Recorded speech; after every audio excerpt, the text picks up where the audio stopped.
జై భీమ్.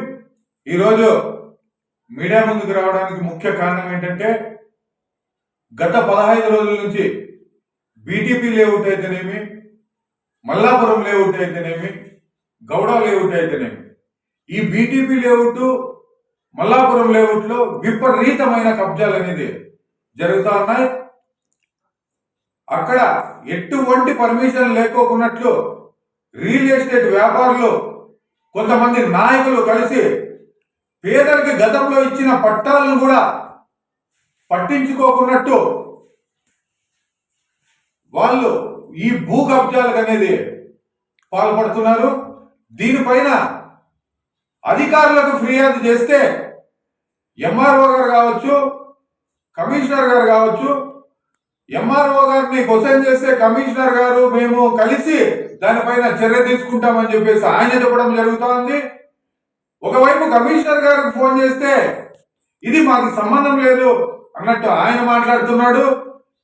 ఈరోజు ఇద్దరు కలిసి ఈ కబ్జాదారుల పైన చర్యలు తీసుకుంటే దాకా ఈ కబ్జాలు ఇంతటితో ఆగవని చెప్పేసి మీడియా పరంగా తెలియజేస్తున్నా.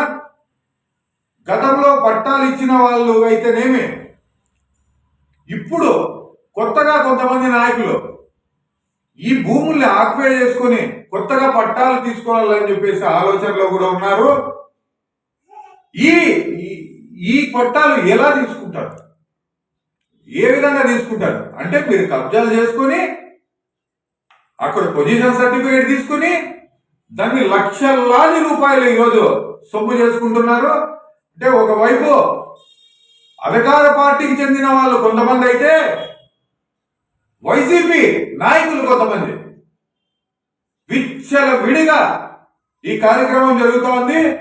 దీనిపైన వెంటనే ఎంఆర్ఓ గారు, కమిషనర్ గారు ఉమ్మడిగా కలిసి చర్య తీసుకోకపోతే దీన్ని కలెక్టర్ దృష్టికి 100% మేము తీసుకెళ్తాం. అక్కడున్న బీదలకు ఎటువంటి అన్యాయం జరిగినా బహుజన్ సమాజ్ పార్టీ సహించదని చెప్పేసి తెలియజేస్తూ జై భీమ్, జై భారత్.